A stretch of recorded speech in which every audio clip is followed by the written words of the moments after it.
optik melawai. Kita beralih ke informasi selanjutnya, Saudara. Menteri Perencanaan Pembangunan Nasional Rahmat Pambudi bersama Gubernur Sulawesi Selatan Andi Sudirman Sulaiman meninjau dapur MBG serta pelaksanaan MBG di sekolah dasar di Kota Makassar. Dalam kunjungan kerjanya di Makassar, Sulawesi Selatan, Menteri Perencanaan Pembangunan Nasional yang juga Kepala Bappenas, Rahmat Pambudi, meninjau dapur makan bergizi gratis di Jalan Topas Raya, Kecamatan Panakukang, Kota Makassar, Sulawesi Selatan.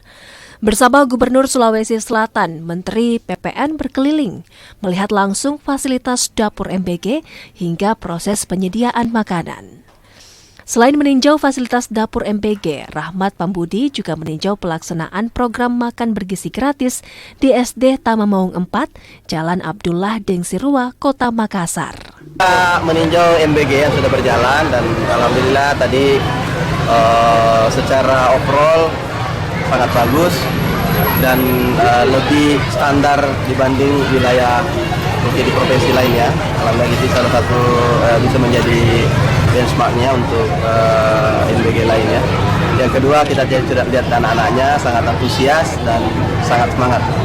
Kalau itu yang menjadi evaluasi dengan yang masih perlu ditingkatkan, ya? Yang menjadi evaluasi tadi pada prinsipnya sebenarnya secara overall sudah bagus.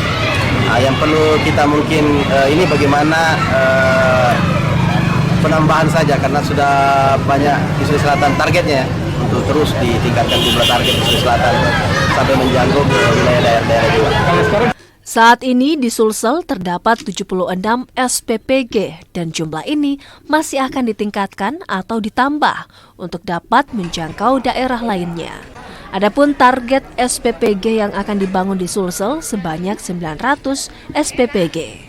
Arif Tirtana, Kompas TV Makassar, Sulawesi Selatan.